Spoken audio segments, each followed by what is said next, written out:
Important question है, एकाधिकार और एकाधिकृत प्रतियोगिता, इसके बीच का जो डिफरेंस है ना, मैं आपको इतना चैलेंज करता हूं कि अगर आपने अगले 1 मिनट तक मेरी बात समझ ली कि एकाधिकार क्या होता है, तो अगले 10 सेकंड में आपको यह समझ आ जाएगा कि एकाधिकृत प्रतियोगिता क्या होती है।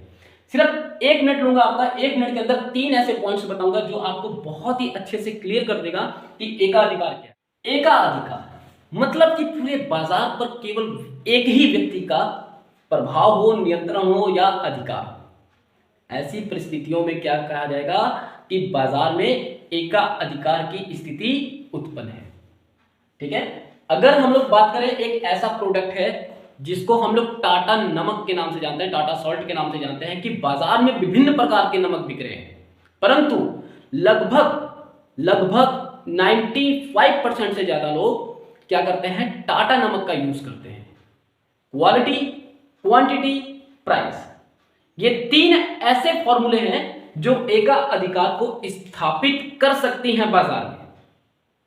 समझ रहे हैं मेरी बात? चलिए, एकाधिकार का मतलब है कि जब पूरे बाजार पर किसी एक ही व्यक्ति का अधिकार हो, प्रभाव हो और नियंत्रण हो। ये 3 चीजें आपको इसी में मिलेंगी कि प्रभाव, नियंत्रण और अधिकार एक ही व्यक्ति का पूरे बाजार पर दौड़ रहा हो या चल रहा हो।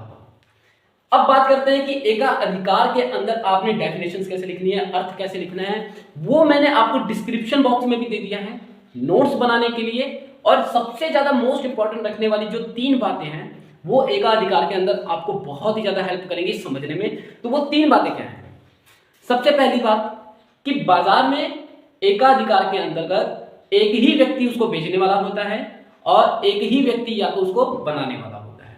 नंबर 2 पॉइंट की बात करें तो यहां पे क्या होता है कि वस्तु जो बेची जा रही है लगभग उसके जैसे कोई और वस्तु बाजार में उपलब्ध ही नहीं होती, ना उसकी जैसी कोई सब्स्टिट्यूट गुड्स होती हैं कि जो जैसे कि कोक नहीं मिला तो पेप्सी पी लिया, माजा नहीं मिला तो स्लाइस पी लिया, ऐसा कोई विकल्प उपलब्ध ही नहीं होता।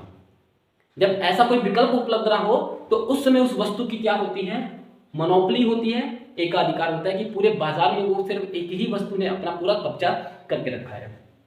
नंबर 3 कि एकाधिकार के अंतर्गत वस्तु की कीमत निर्धारण करने की पूरी स्वतंत्रता उस विक्रेता को होगी, नहीं तो उस उत्पादक को होगी। उस पर किसी भी तरह का कोई पाबंदी या कोई भी बंदिश नहीं लगाई जा सकती कि आप वस्तु क्यों सस्ती बेच रहे हो या क्यों महंगी बेच रहे हो। ये दोनों परिस्थितियां उस पर लागू होती है। अब हम लोग बात करते हैं कि एकाधिकृत किसे कहते हैं। एकाधिकृत के अंतर्गत मैं बात कर रहा हूं कि जब पूरे बाजार में एक ही जैसी बिकने वाली वस्तुओं में से मैंने टाटा नमक का यहां पे एग्जांपल दिया था, वही नमक का एग्जांपल हम लोग यहां पे ले लेते हैं। नमक का एग्जांपल नहीं तो आप चलिए मैं आपको दूसरा एग्जांपल देता हूं साइकिल्स का। भारत के अंदर तमाम प्रकार की साइकिल्स कंपनियां हैं, नीलम, एटलस, हीरो, एवन, अशोका, तमाम तरह की ऐसी 5-7 कंपनियां, 10, 12, 15 कंपनियां होंगी जिसके बारे में अभी तक हम लोगों को पता भी नहीं होगा। परंतु अगर हम पूरे भारत के अंदर बात करें तो लगभग पूरे भारत में अगर कहा जाए तो बाजार के अंदर किसका कब्जा है, हीरो साइकिल का, एवन का। ठीक है, ये 2 ऐसी कंपनियां हैं जिसने क्या है पूरे बाजार पर अपना प्रभाव, नियंत्रण और यहां पे अपना एकाधिकार बना के रखा है। अब हम लोग बात कर रहे हैं कि ये तो 2 कंपनियां हैं क्योंकि किसी एक कंपनी का ही अधिकार होगा। जब बाजार में 2 कंपनी आ जाए तो उसे डिओपोली कहते हैं, द्विअधिकार कहते हैं कि जहां पर एक से बढ़कर 2 व्यक्तियों का पूरे बाजार पर अधिकार। परंतु अगर हम लोग बात करें एकाधिकृत प्रतियोगिता की तो इसमें क्या होता है कि जब पूरे बाजार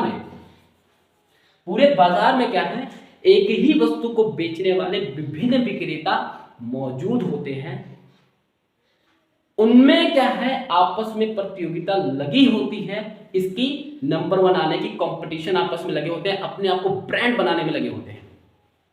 अगर मैं आपसे बात करूं कि आप किस कंपनी की चाय पत्ती यूज करते हो तो लगभग जहां तक मेरा मानना है 75% से ज्यादा लोग ताजा के होंगे। ये मेरा मानना है, अनुमान है, कोई पक्का आंकड़ा नहीं है। ठीक है, तो ताजा क्यों कह रहे हैं वो? इसलिए क्योंकि वो क्वालिटी में अच्छी है, ब्रांडिंग अच्छी है और प्राइस भी क्या है, स्टेबल है।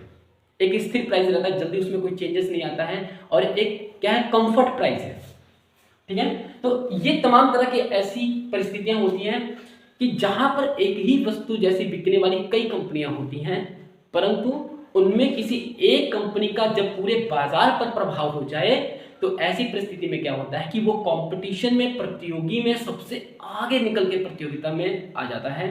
तो सरल शब्दों में बात करें एका अधिकृत प्रतियोगिता की, तो एका अधिकृत प्रतियोगिता से हमारा अभिप्राय है कि जब एक ही वस्तु को बेचने वाले बहुत सारे विक्रेता बाजार में मौजूद हैं और उनके बीच में आपस में क्या है, प्रतियोगिता चल रही होती है, कौन अव्वल दर्जे पर है और किसकी कंपनी या किसकी वस्तु क्या है, नंबर 1 ब्रांडिंग पे है या कौन टॉप पोजीशन पे है।